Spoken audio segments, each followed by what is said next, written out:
Nasiruddin Patwari উর্ফে derby Patwari, এটা derby Nasiruddin Patwari নামকে বেয়াদবের ছবি এখানে ঝুলানো, জুতো নিক্ষেপ কর্মসূচি সম্ভবত এখানে চলে।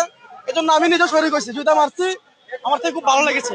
এর থেকে ভালো লাগবে যদি আমি তারা মানে সরাসরি সামনাসামনি যদি তারা মারতে পারতাম, আমার থেকে এর থেকে বেশি ভালো লাগতো, আমি খুব খুশি হইতাম।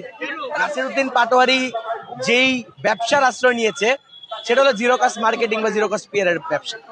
এটার করার জন্য সে বিএনপির বর্ষিয়ান রাজনীতিবিদ মির্জা আব্বাসের নাম ব্যবহার করে তার নামে অকর্ত ভাষায় গালাগালি, তার নামে অকর্ত অশ্রাব্য ভাষায় তাকে যাচ্ছে তাই বলেছে। তো সে সময় আমরা দেখেছি নির্বাচনের সময় মির্জা আব্বাস সাহেব অনেক ধৈর্য ধরেছিল, আমরা তার ধৈর্যের প্রশংসা করি, তার ধৈর্যের প্রতি তাকে সম্মান জানাই। কিন্তু বিগত কয়েকদিন আগে সাম্প্রতিক সময় আমরা একটা ভিডিও দেখতে পেলাম, নাসিরউদ্দিন পাটোয়ারি ওমরা করতে গিয়েছিল সৌদি আরবে।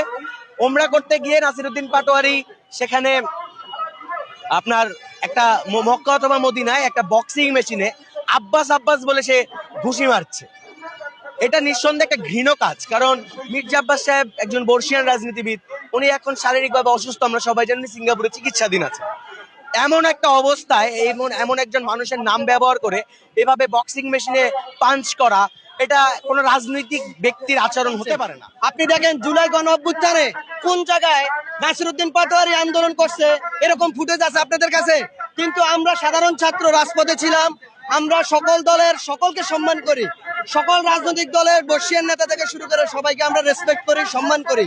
কিন্তু সেখানে এনসিপির নাসিরউদ্দিন পাটোয়ারি সাহেব যে বারবার এক বিএনপি সহ বাংলাদেশের বর্ষিয়ান নেতাদেরকে বিতর্কিত করছে এবং ওনাদেরকে বিরূপ মন্তব্য করছে এবং ওনাদেরকে আক্রমণাত্মক গালিসূচক কুরুচিপূর্ণ বক্তব্য দিয়ে আসছে, যার কারণে আমরা আজকে এই ধরনের আপনার তার উপর আমরা জুতা নিক্ষেপের এই কার্যক্রম চালাচ্ছি।